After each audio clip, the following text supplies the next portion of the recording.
ರಾಜ್ ನ್ಯೂಸ್ಗೆ ಸ್ವಾಗತ. ಇದೀಗ ಹೆಡ್ಲೈನ್ಸ್. ಸರ್ಕಾರದ ಯಾವುದೇ ಸರ್ಕಾರಿ ಪ್ರಾಥಮಿಕ ಶಾಲೆಯಲ್ಲಿ ಮಕ್ಕಳು ನೆಲದ ಮೇಲೆ ಕುಳಿತುಕೊಳ್ಳುವಂತಿಲ್ಲ. ಶಿಕ್ಷಣ ಸಚಿವ ಮಧು ಬಂಗಾರಪ್ಪ. ಹಿಂದೂ ರಾಷ್ಟ್ರದ ಸ್ಥಾಪನೆಯೇ ನಮ್ಮ ಗೆಲುವಿನ ಉದ್ದೇಶ. ಸಂಸದ ಅನಂತ್ ಕುಮಾರ್ ಹೆಗಡೆ. ಸಿರ್ಸಿ ನಗರಸಭೆಯಲ್ಲಿ ನಡೆದ 2024-25ರ ಬಜೆಟ್ ಪೂರ್ವಭಾವಿ ಸಭೆ.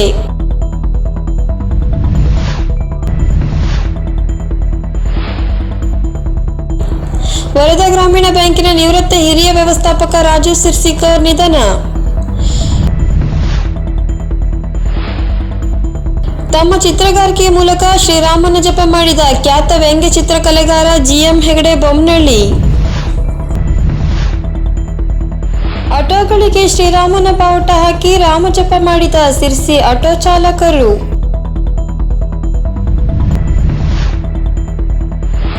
ಮತ್ತು ಪ್ರತಿಷ್ಠಿತ ಅರ್ಬನ್ ಬ್ಯಾಂಕಿಗೆ 2ನೇ ಬಾರಿಗೆ ಅವಿರೋಧವಾಗಿ ಅಧ್ಯಕ್ಷರಾಗಿ ಆಯ್ಕೆಯಾದ ಜಯದೇವ್ ನಿಲಿಕಣಿ. ರಾಜ್ಯದಲ್ಲಿರುವ ಯಾವ ಸರ್ಕಾರಿ ಪ್ರಾಥಮಿಕ ಶಾಲೆಯಲ್ಲೂ ಮಕ್ಕಳು ನೆಲದ ಮೇಲೆ ಕುಳಿತುಕೊಳ್ಳುವಂತಿಲ್ಲ. ಶಿಕ್ಷಣದಲ್ಲಿ ಯಾವತ್ತೂ ರಾಜಕೀಯ ಮಾಡುವಂತಿಲ್ಲ. ಸಿರ್ಸಿ ಉರ್ದು ಶಾಲೆಗೆ ಕಾಂಪೌಂಡ್ ಇಲ್ಲ. ಕೂಡಲೇ ಅರ್ಜಿ ಕೊಡಿ. ನನ್ನ ಇತಿಮಿತಿಯಲ್ಲಿ ಹಣ ಕೂಡಲೇ ಬಿಡುಗಡೆ ಮಾಡುತ್ತೇನೆ ಎಂದು ಶಿಕ್ಷಣ ಸಚಿವ ಮಧು ಬಂಗಾರಪ್ಪ ತಿಳಿಸಿದರು. ಅವರು ಸಿರ್ಸಿಯಲ್ಲಿ ಸರ್ಕಾರಿ ಉರ್ದು ಹಾಗೂ ಆಂಗ್ಲ ಮಾಧ್ಯಮ ಶಾಲೆಯ ಕೊಠಡಿಯನ್ನು ಉದ್ಘಾಟಿಸಿ ಮಾತನಾಡಿದರು. ಶಾಸಕ ಭೀಮಣ್ಣ ಟೇನಾಯ್ಕ್ ಮಾತನಾಡಿ, ಶಿಕ್ಷಣದಿಂದ ಮಾತ್ರ ಸಮಾಜದ ಸ್ವಾಸ್ಥ್ಯ ಕಾಪಾಡಲು ಸಾಧ್ಯವೆಂದು ಹೇಳಿದರು.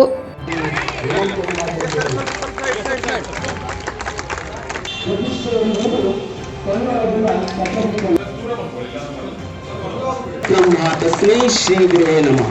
ವಿದ್ಯೆ ದಾನಕ್ಕಿಂತ ದೊಡ್ಡದಾದಂತಹ ದಾನವಿಲ್ಲ ಎನ್ನುವುದನ್ನ ಹಿರಿಯರು ನಮಗೆ ನಮ್ಮ ಶ್ರೀಯುತ ಪ್ರಾಥಮಿಕ ಮತ್ತು ಪ್ರೌಢ ಶಿಕ್ಷಣ ಸಚಿವರಾಗಿರ್ತಕ್ಕಂಥ ಮಧು ಎಲ್ಲದಕ್ಕೆ ಚಲನೆ ಇದೆ.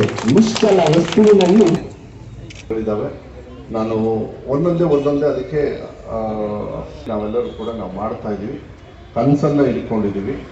ನನ್ಸಾಗ್ತಕ್ಕಂಥ ಪುಟಾಣಿ ಹೆಜ್ಜೆಯನ್ನು ಕೂಡ ಇಡ್ತಾ ಇದ್ದೀವಿ. ಒಂದು 2-3 ವರ್ಷದೊಳಗೆ ಸಾಕಷ್ಟು ಬದಲಾವಣೆಯನ್ನು ತರ್ತಕ್ಕಂಥ ಯೋಜನೆಯನ್ನು ಕೂಡ ಹಾಕೊಂಡಿದ್ದೀವಿ. ಅದಾಗುತ್ತೆ ಅಂತೇಳಿ ವಿಶ್ವಾಸವನ್ನು ಕೂಡ ನನಗಿದೆ.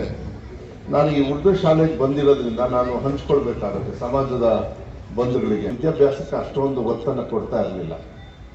ಆದರೆ ಇತ್ತೀಚಿನ ದಿನಗಳಲ್ಲಿ ನೀವು ಶಿಕ್ಷಣದಲ್ಲಿ ಬಹಳ ಮೇಲ್ದರ್ಜೆಗೆ ಬಂದಿದ್ರೆ ಅದಕ್ಕೆ ನನಗೆ ಬಹಳ ಹೆಮ್ಮೆ ಅನಿಸ್ತದೆ, ಬಹಳ ಖುಷಿ ಅನಿಸ್ತದೆ. ಎಲ್ಲಿ ಶಿಕ್ಷಣ ಇರ್ತದೆ ಅಲ್ಲಿ ಸಮಾಜ ಒಂದು ರೀತಿಯಲ್ಲಿ ಒಳ್ಳೆ ಒಗ್ಗಟ್ಟಾಗಿ ಹೋಗ್ತಕ್ಕಂಥ ವ್ಯವಸ್ಥೆ ಆಗ್ತದೆ. ನಾನು ಶಿವಮೊಗ್ಗದಲ್ಲಿ ಸುಮಾರು ಈ ಬರೋದಿಲ್ಲ, ಉರ್ದು ಶಾಲೆಯಲ್ಲಿ ಇಂಗ್ಲೀಷ್ ಮಾತಾಡಲ್ಲ ಅಂಥೇಳಿ ನಾನು ಹೇಳ್ತೀನಿ. ನಿಜವಾಗ್ಲೂ ಶಿವಮೊಗ್ಗದಲ್ಲಿ ನಾನು ಶಾಕ್ ಹೊಡೆದೋದೆ. ಎಷ್ಟು ಚಂದವಾಗಿ ಮಾತಾಡ್ತಾ ಇದ್ವು ಅಂದರೆ, ಎಷ್ಟು ನೀಟಾಗಿ. ಆಮೇಲೆ ಎಲ್ಲ ಈ ಸಾಂಸ್ಕೃತಿಕ ಕಾರ್ಯಕ್ರಮದಲ್ಲಿ ಎಲ್ಲ ಕಲೆಯಲ್ಲಿ ಇರ್ಬೋದು. ಬೆಂಗಳೂರಲ್ಲಿ ನಾನು ರಿಜ್ವಾನ್ ಅವ್ರು ಫಸ್ಟೇ ಹೇಳ್ಬಿಟ್ಟೆ, ನಮ್ಮ ಮಕ್ಕಳು ಅಂತ ಹೇಳಿದ್ರೆ ದೇವಸ್ಥಾನ. ಅದಕ್ಕೆ ನಾನು ಕೆಲವು ಬದಲಾವಣೆಯನ್ನು ತಂದಿದ್ದೀನಿ. ಈಗ ಈ ವರ್ಷ ಎಂಡೊಳಗೆ ಯಾವುದೇ ಮಕ್ಕಳು ಇಡೀ ರಾಜ್ಯದಲ್ಲಿ ಸರ್ಕಾರಿ ಶಾಲೆಯಲ್ಲೇ ಫಸ್ಟು ನೆಲ ಮೇಲೆ ಕೂರಂಗಿಲ್ಲ. ಇನ್ನು ಮೇಲೆ ಅವರು ಬೆಂಚ್ ಮೇಲೆ ಕೂಡಬೇಕು, ಟೇಬಲ್ ಮೇಲೆ ಕೂರಬೇಕು. ಅವ್ರು ಓದೋದು ಅದ್ರ ಮೇಲೆ, ಅಂದ್ರೆ ನೆಲ ಮೇಲೆ ಕೂಡಬಾರ್ದು. ಯಾಕಂದ್ರೆ ಆ ಸಮಾನತೆಯನ್ನು ತರಬೇಕಾದ. ಅವ್ರು ಚಿಕ್ಕ ನೋಡೋಣ, ನನ್ನ ಒಂದು ಇಲ್ಲಾಂದ್ರೆ ಮಕ್ಳಿಗೆ ಪಾಪ ಅವ್ರಿಗೆ ಏನು ಗೊತ್ತಾಗ್ತದೆ, ಅವ್ರಿಗೆ ಗೊತ್ತಾಗೋದಿಲ್ಲ. ನಾವು ಅದನ್ನ ನಮ್ಮ ಸೆಕ್ಯೂರಿಟಿನ ನಾವು ಮಾಡ್ಕೋಬೇಕು. ಅದಕ್ಕೆ ಬಂದ ತಕ್ಷಣ ಒಂದ್ಸತಿ ಕಣ್ಣು ಹಾಕಿದೆ. ಅದೇನಾಗ್ತದೆ, ಹಿಂದೆ ಇರ್ತಕ್ಕಂಥ ಸರ್ಕಾರಗಳು ಈ ತರ ಕೊಟ್ಬಿಟ್ಟಿದಾವಮ್ಮ, ನಾವು ಹೆಚ್ಚು ಭಯಂಗೂ ಇಲ್ಲ, ಏನು ಮಾಡೋಂಗಿಲ್ಲ. ಅದ್ರ ಹಿಂದೆ ನಮ್ಮ ಸರ್ಕಾರ ನಿಂತು ತಲೆ ಕೆಡ್ಸ್ಕೊಳಕ್ ಹೋಗ್ಬೇಡ. ಮಾತ್ರ ಈ ದೇಶದಲ್ಲಿ, ರಾಜ್ಯದಲ್ಲಿ, ನಾಡಿನಲ್ಲಿ, ತಾಲೂಕಲ್ಲಿ, ಗ್ರಾಮೀಣ ಭಾಗದಲ್ಲಿ ಯಾವುದೇ ತಾರತಮ್ಯ ಇಲ್ಲದೆ ಸರ್ಕಾರ ಹಲವಾರು ಕಾರ್ಯಕ್ರಮಗಳ ಮುಖಾಂತರ ಶಿಕ್ಷಣಕ್ಕೆ ಯಾವುದೇ ರೀತಿಯ ವ್ಯಯ ತಂದೆ ತಾಯಿಗೆ ಹೊರೆ ಆಗದ ರೀತಿಯಲ್ಲಿ ಪಠ್ಯ ಪುಸ್ತಕದಿಂದ ಹಿಡಿದು, ಸೂಚಪಲಿಂದ ಹಿಡಿದು, ಬಿಸಿ ಊಟವನ್ನು ಕೊಡೋದ್ರಿಂದ ಹಿಡಿದು, ಪೌಷ್ಟಿಕ ಆಹಾರವನ್ನು ಕೊಡೋದ್ರಿಂದ ಹಿಡಿದು ಎಲ್ಲ ರೀತಿಯ ವ್ಯವಸ್ಥೆಯನ್ನು ಇವತ್ತು ಸರ್ಕಾರ ಶಿಕ್ಷಣಕ್ಕಾಗಿ ಮಾಡ್ತಾ ಇದೆಯೋ ಅದನ್ನ ಇಲ್ಲಿರ್ತಕ್ಕಂಥ ಎಲ್ಲ ಸ್ನೇಹಿತರು, STMC ಅಧ್ಯಕ್ಷರು, ಪದಾಧಿಕಾರಿಗಳು, ಎಲ್ಲ ಶಿಕ್ಷಣ ಪ್ರೇಮಿಗಳು, ನಮ್ಮ ಮಕ್ಕಳಾಗಲಿ ಯಾರ ಮಕ್ಕಳಾಗಲಿ ಆ ಮಕ್ಕಳಿಗೆ ಒಳ್ಳೆ ಶಿಕ್ಷಣವನ್ನು, ಒಳ್ಳೆ ಸಂಸ್ಕಾರವನ್ನು ಕೊಟ್ಟಾಗ ಮಾತ್ರ ಅಲ್ಲಿ ಸರಿಯಾದ ರೀತಿಯಲ್ಲಿ ನಮ್ಮ ದೇಶದ ಪೂರ್ವಜರು ಕಂಡಂತ ಕನಸು ರಾಮರಾಜ್ಯ ಆಗಕ್ಕೆ ಸಾಧ್ಯ. ಸಾವಿರಾರು ಭಕ್ತರ ಬಲಿದಾನದ ಫಲವಾಗಿ ಜನವರಿ 22ರಂದು ಸೋಮವಾರ ಅಯೋಧ್ಯೆಯಲ್ಲಿ ಉದ್ಘಾಟನೆಗೊಳ್ಳುತ್ತಿರುವ ಜಗತ್ತಿನ ಸತ್ಯದ ಮಾರ್ಗದರ್ಶಕ ಹಾಗೂ ಸಮಸ್ತ ಹಿಂದೂ ಬಾಂಧವರ ಆರಾಧ್ಯ ದೈವ ಮರ್ಯಾದಾ ಪುರುಷೋತ್ತಮ ಶ್ರೀರಾಮ ಮಂದಿರಕ್ಕೆ ನನ್ನ ಭಕ್ತಿಪೂರ್ವಕವಾದ ನಮನಗಳು.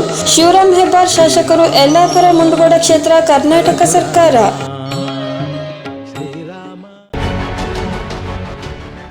ಹಿಂದೂ ರಾಷ್ಟ್ರ ನಿರ್ಮಾಣವೇ ನಮ್ಮ ಗೆಲುವಿನ ಉದ್ದೇಶ ಎಂದು ಕೆನರಾ ಸಂಸದ ಅನಂತಕುಮಾರ್ ಹೆಗಡೆ ಹೇಳಿದರು.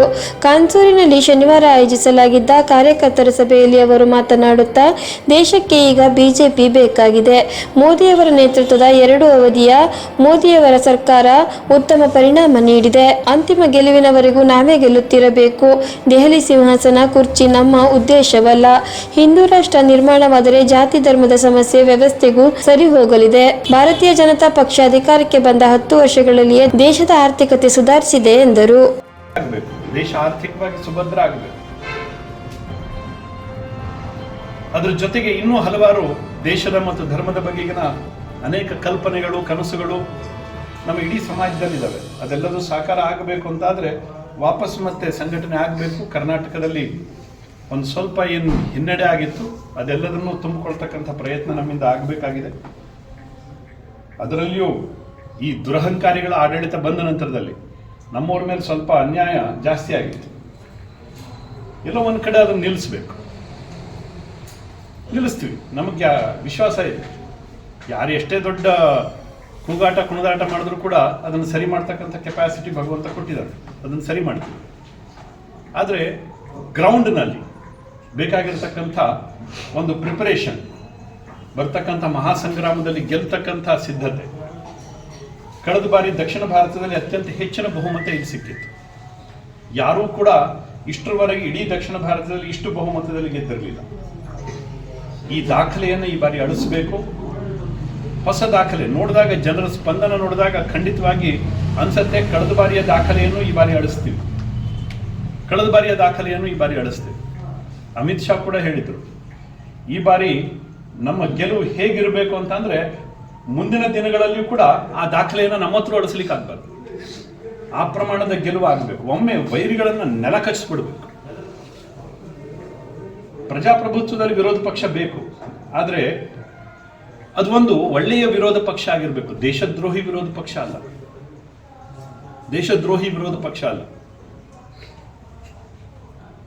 ಇವತ್ತು ಅದನ್ನೇ ಯೋಚನೆ ಮಾಡ್ತಾ ಇದ್ವಿ, ಹೇಗೆ ಡೇಟಾ ನಮ್ಮ ಇದು ಅಂತ. ಜನವರಿ 22ರಂದು ಅಯೋಧ್ಯೆಯಲ್ಲಿ ಲೋಕಾರ್ಪಣೆಗೊಳ್ಳುತ್ತಿರುವ ಜಗತ್ತಿಗೆ ಸತ್ಯದ ಮಾರ್ಗದರ್ಶನ ನೀಡಿದ ಹಿಂದೂಗಳ ಆರಾಧ್ಯ ದೈವ ಮರ್ಯಾದಾ ಪುರುಷೋತ್ತಮ ಶ್ರೀರಾಮನ ಮಂದಿರಕ್ಕೆ ನನ್ನ ಭಕ್ತಿಪೂರ್ವಕ ನಮನಗಳು. ಭೀಮಣ್ಣ ಡಿ ನಾಯ್ಕ್, ಶಾಸಕರು, ಸಿರ್ಸಿ ಸಿದ್ದಾಪುರ ಕ್ಷೇತ್ರ, ಕರ್ನಾಟಕ ಸರ್ಕಾರ.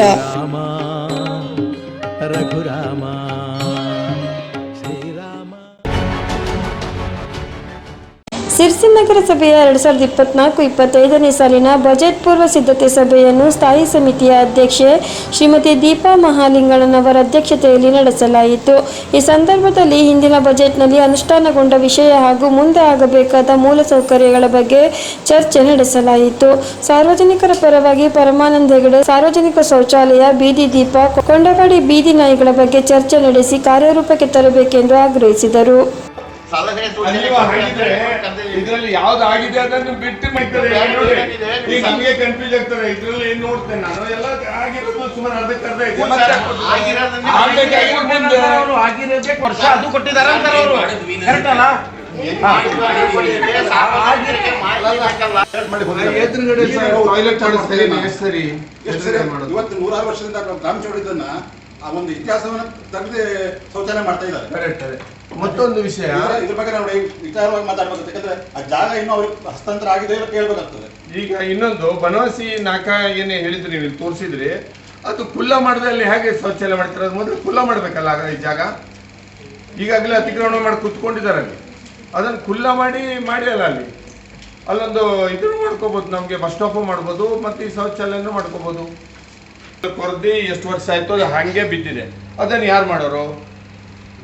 ಅದು ಇನ್ನೂವರೆಗೆ ಕಲೆಕ್ಷನ್ ಮಾಡ್ಲಿಕ್ಕೆ ನಿಮ್ಮ ಹತ್ರ ಇಲ್ಲ. ನೆಜ್ಜೂರ್ಗೋಲ್ಗೆ ಆಗಿದೆ ಸರ್ ಕಲೆಕ್ಷನ್, ಪೈಪ್ಲೈನ್ ಕನೆಕ್ಷನ್ ಮಾಡಿ ಸ್ಟಾರ್ಟ್ ಮಾಡ್ತೀವಿ. ಯಾವಾಗ ಆಗೋದು ಅದು? ಎಷ್ಟು ವರ್ಷ ಆಗ್ತದೆ? ಅದಕ್ಕೊಂದು ಎಷ್ಟು ವರ್ಷ? ಮುಂಬೈನಲ್ಲಿ ಮಾರಿಕಮ್ಮ ಟೆಂಪಲ್ ಹಿಂದ್ಗಡೆಗೆ 2 ಆಲ್ಟರ್ನೇಟಿವ್ ಆಗಿ ಏನು ಸಲಹೆಗಳನ್ನು ಕೊಟ್ಟಿದ್ದಾರೆ. ಹಾಗೆ ಕೆಲವೊಂದು ವಾರ್ಡ್ಗಳಲ್ಲಿ ನಾವು ರವಿವಾರನೂ ಕೆಲಸನ ಆಲ್ಟರ್ನೇಟಿವ್ ಆಗಿ ಚಾಲೂ ಮಾಡೋಕೆ ಒಂದು ಪ್ರಯತ್ನ ಮಾಡ್ತೀವಿ. ಲೈಟ್ಗಳನ್ನ ಹೊಸದು ಅಳವಡಿಸ್ತಾ ಇದ್ದಾರೆ. ಆದರೆ ಮೊದಲಿನ ಲೈಟ್ಗಿಂತ ಈಗಿನ ಲೈಟೇ ಬೆಳಕು ಕಡಿಮೆ ಇದೆ. ನಾನು ನೋಡಿದಂಗೆ CP ಬಜಾರ್ ಒಂದು ಕಡೆ ನೋಡಿದೆ, ಆ ಮೊದಲಿನ ಲೈಟ್ ಇತ್ತು, ಅದ್ರ ಜೊತೆಗೆ ಹೊಸ ಲೈಟ್ ಹಾಕಿದ್ದಾರೆ. ಹೊಸ ಲೈಟಿನ ಬೆಳಕೆ ಇಲ್ಲ, ಅವಶ್ಯಕತೆ ಏನುಂಟು ಹಾಕ್ಲಿಕ್ಕೆ ಅಂತ. ಒಂದನೇದು ಶಿಕ್ಷಣ ಕೆಲಸಗಳಿಗೆ 31 ವಾರ್ಡ್ ಮೆಂಬರ್ ಇದ್ದಾರೆ. 31 ವಾರ್ಡ್ ಮೆಂಬರಿಗೆ 100 ಲೈಟ್ ಬಂತಂದ್ರೆ ಒಬ್ಬೊಬ್ಬರಿಗೆ 100 ಹಂಚೋದು ಅಂತ. ಎಲ್ಲಿ ಕತ್ಲೆ ಜಾಸ್ತಿ ಇದೆ, ಎಲ್ಲಿ ಜನಸಂಚಾರಕ್ಕೆ ತೊಂದರೆ ಆಗ್ತಾ ಇದೆ, ಅಲ್ಲಿ ಅಳವಡಿಸ್ತಾ ಇದ್ದೀರೋ, ಅಥವಾ CP ಬಜಾರ್ದಂತ, ನಟರಾಜ ರೋಡ್ನಂತ, ದೇವಿಕೆರೆ ಅಂತ ಎಲ್ಲಾ ಕಂಬಗಳ ಮೇಲೆ ಮಾನಿಟರಿಂಗ್ ಸಿಸ್ಟಮ್ ಅಂತ ಅಂದ್ಬಿಟ್ಟು ಇಡೀ ಟೌನ್ಗೆ ಲೈಟ್ ಹಾಕೋದು. ಒಂದೇ ಇದು 100 ಲೈಟ್ ಬಂತು, 200 ಲೈಟ್ ಇಲ್ಲ. ಎಷ್ಟು ಇವಾಗ ಎಕ್ಸಿಸ್ಟಿಂಗ್ ಲೈಟ್ಸ್ ಯಾವುದು? ಜನವರಿ 22ರಂದು ಅಯೋಧ್ಯೆಯಲ್ಲಿ ಲೋಕಾರ್ಪಣೆಗೊಳ್ಳುತ್ತಿರುವ ಜಗತ್ತಿಗೆ ಸತ್ಯದ ಮಾರ್ಗದರ್ಶನ ನೀಡಿದ ಹಿಂದೂಗಳ ಆರಾಧ್ಯ ದೈವ ಮರ್ಯಾದಾ ಪುರುಷೋತ್ತಮ ಶ್ರೀರಾಮನ ಮಂದಿರಕ್ಕೆ ನನ್ನ ಭಕ್ತಿಪೂರ್ವಕ ನಮನಗಳು. ಅನಂತಮೂರ್ತಿ ಹೆಗಡೆ ಬ್ಯಾಗದ್ದೆ, ಸಂಸ್ಥಾಪಕರು ಅನಂತಮೂರ್ತಿ ಹೆಗಡೆ ಚಾರಿಟೇಬಲ್ ಟ್ರಸ್ಟ್ ಹಾಗೂ ಸಾಮಾಜಿಕ ಕಾರ್ಯಕರ್ತರು ಮತ್ತು ಬಿಜೆಪಿ ಧುರೀಣರು ಸಿರ್ಸಿ. ವರದಾ ಗ್ರಾಮೀಣ ಬ್ಯಾಂಕಿನ ನಿವೃತ್ತ ಹಿರಿಯ ವ್ಯವಸ್ಥಾಪಕರಾಗಿದ್ದ ಸಿರ್ಸಿಯ ನಾಗರಾಜ್ ಚನ್ನಬಸಪ್ಪ ಸಿರ್ಸಿಕರ್ ಇವರು ಜನವರಿ 20ರಂದು ಹೃದಯಾಘಾತದಿಂದ ನಿಧನ ಹೊಂದಿದರು. ಮೃತರ ಪತ್ನಿ SBIನ ಸಿಬ್ಬಂದಿ ಆಶಾರಾಜು ಸಿರ್ಸಿಕರ್, ಇರುವರು ಪುತ್ರಿಯರು ಹಾಗೂ ಬಂಧು ಮಿತ್ರರನ್ನು ಅಗಲಿದ್ದಾರೆ. ರಾಜು ಅವರ ನಿಧನಕ್ಕೆ ಪರಿಶಿಷ್ಟ ಜಾತಿಯ ಅನೇಕ ಮುಖಂಡರು ಸಂತಾಪ ಸೂಚಿಸಿದ್ದಾರೆ. ಜಗತ್ತಿಗೆ ಸತ್ಯದ ಅರಿವನ್ನು ತೋರಿಸಿದ ಭಕ್ತಜನ ರಕ್ಷಕ ಮಹಾಮಹಿಮ ಪ್ರಭು ಶ್ರೀರಾಮನ ಮಂದಿರದ ಲೋಕಾರ್ಪಣೆಗೆ ನನ್ನ ಭಕ್ತಿಪೂರ್ವಕವಾದ ನಮನಗಳು. ಡಾಕ್ಟರ್ ವೆಂಕಟೇಶ್ ನಾಯ್ಕ್, ಕಾರ್ಯನಿರ್ವಾಹಕ ನಿರ್ದೇಶಕರು, ಸ್ಕಾಡ್ವೇಸ್ ಸಂಸ್ಥೆ ಹಾಗೂ ವ್ಯವಸ್ಥಾಪಕ ನಿರ್ದೇಶಕರು, safe service private limited, Sirsi.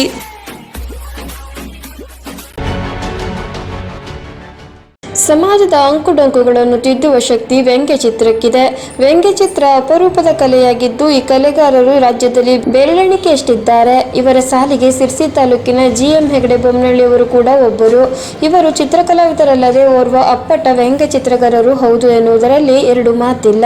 ಇವರ ಕೈಯಲ್ಲಿ 25,000ಕ್ಕೂ ಹೆಚ್ಚಿನ ವಿಡಂಬನಾತ್ಮಕವಾದ ವ್ಯಂಗ್ಯಚಿತ್ರಗಳು ರಾಜ್ಯದ ಪ್ರತಿಷ್ಠಿತ ಪತ್ರಿಕೆಗಳಲ್ಲಿ ಪ್ರಕಟವಾಗಿದೆ.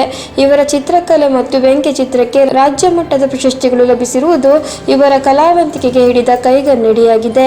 ಇವರು ಚಿತ್ರಕಲಾವಿದರಾಗಿದ್ದರಿಂದ ಕಳೆದ 20 ವರ್ಷಗಳಿಂದ ಬೈರುಂಬೆ ಪ್ರೌಢಶಾಲೆ, ಶ್ರೀನಿಕೇತನ ಪ್ರೌಢಶಾಲೆ ಇಸಳೂರು ಹಾಗೂ ಸಿರಿಸಿಯ MES ಆಂಗ್ಲ ಮಾಧ್ಯಮ ಶಾಲೆಯಲ್ಲಿ ಅತಿಥಿ ಶಿಕ್ಷಕರಾಗಿ ಸೇವೆ ಸಲ್ಲಿಸುತ್ತಿದ್ದಾರೆ.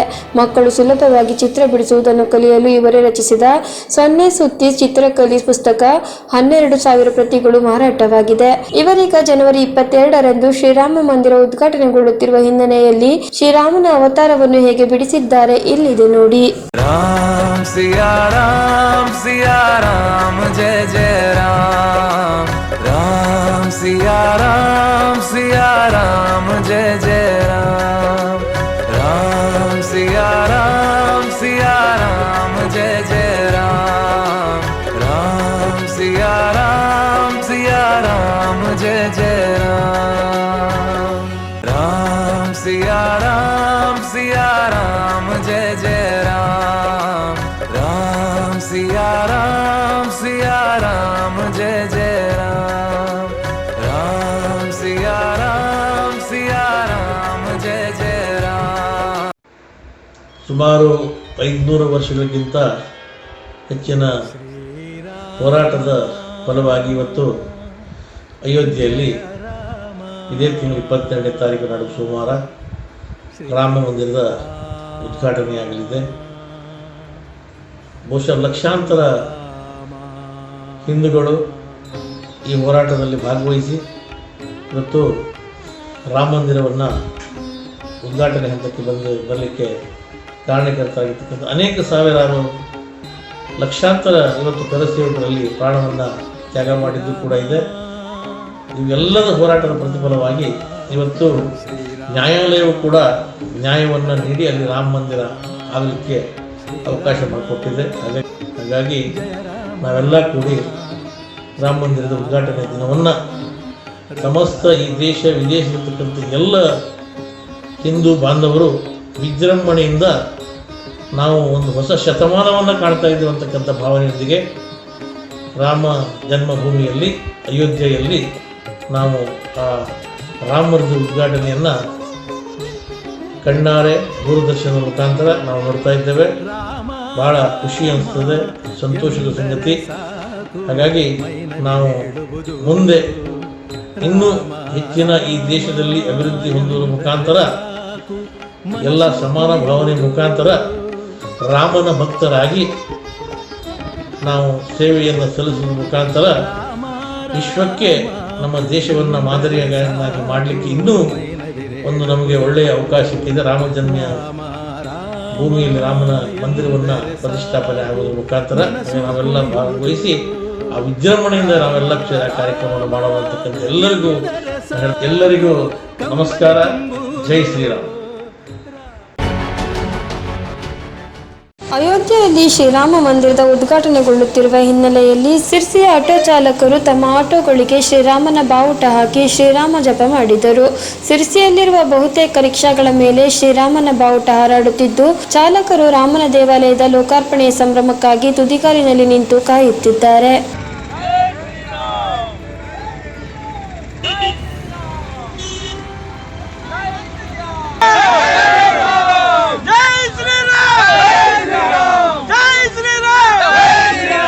ಅಯೋಧ್ಯೆಯಲ್ಲಿ ಬಾಲರಾಮನ ವಿಗ್ರಹವನ್ನು ಪ್ರತಿಷ್ಠಾಪನೆ ಮಾಡಲಾಗಿದೆ. ಇದನ್ನು ಇಷ್ಟು ವರ್ಷದಿಂದ ಕಾಯ್ತಾ ಇರುವಂಥ ನಮಗೆಲ್ಲ ಅತಿಯಾದ ಸಂತೋಷವನ್ನು ಕೊಡುವಂಥ ಸಂಗತಿಯಾಗಿದೆ. ಹಾಗಾಗಿ ನಾವು ಪ್ರತಿಯೊಬ್ಬರು ಆಟೋ ರಿಕ್ಷಾ ಚಾಲಕರು ಪ್ರತಿಯೊಂದು ರಿಕ್ಷಾಕ್ಕೂ ಭಗವದ್ ಧ್ವಜವನ್ನು ರಾಮಧ್ವಜವನ್ನು ಅಳವಡಿಸಿಕೊಂಡು ಸಂಭ್ರಮ ಪಡ್ತಾ ಇದ್ದೇವೆ.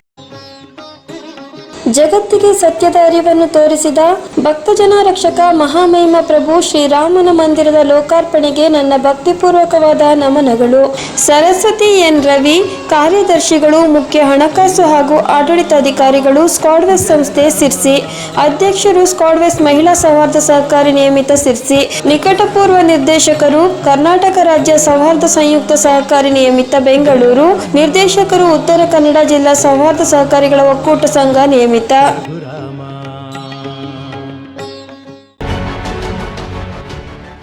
ಅರ್ಬನ್ ಬ್ಯಾಂಕಿನ ನೂತನ ಆಡಳಿತ ಮಂಡಳಿಯ ಅಧ್ಯಕ್ಷರ ಆಯ್ಕೆ ಶುಕ್ರವಾರ ನಡೆಯಿತು. ಅಧ್ಯಕ್ಷರಾಗಿ ಜಯದೇವ್ ಉದಯ್ ನಿಲಿಕಣಿ ಹಾಗೂ ಉಪಾಧ್ಯಕ್ಷರಾಗಿ ಸಂತೋಷ್ ಶಂಕರ್ ಪಂಡಿತ್ ಅವರು ಅವಿರೋಧವಾಗಿ ಆಯ್ಕೆಯಾದರು. ಉತ್ತರ ಕನ್ನಡ ಜಿಲ್ಲೆಯ ಸಹಕಾರ ಸಂಘಗಳ ಉಪನಿರ್ಬಂಧಕರು ಹಾಗೂ ಬ್ಯಾಂಕಿನ ರಿಟರ್ನಿಂಗ್ ಅಧಿಕಾರಿ ಮಂಜುನಾಥ್ ಸಿಂಗ್ ಅವರ ಅಧ್ಯಕ್ಷತೆಯಲ್ಲಿ ಬ್ಯಾಂಕಿನ ಕೇಂದ್ರ ಕಚೇರಿಯಲ್ಲಿ ಆಯ್ಕೆ ಪ್ರಕ್ರಿಯೆ ನಡೆಯಿತು.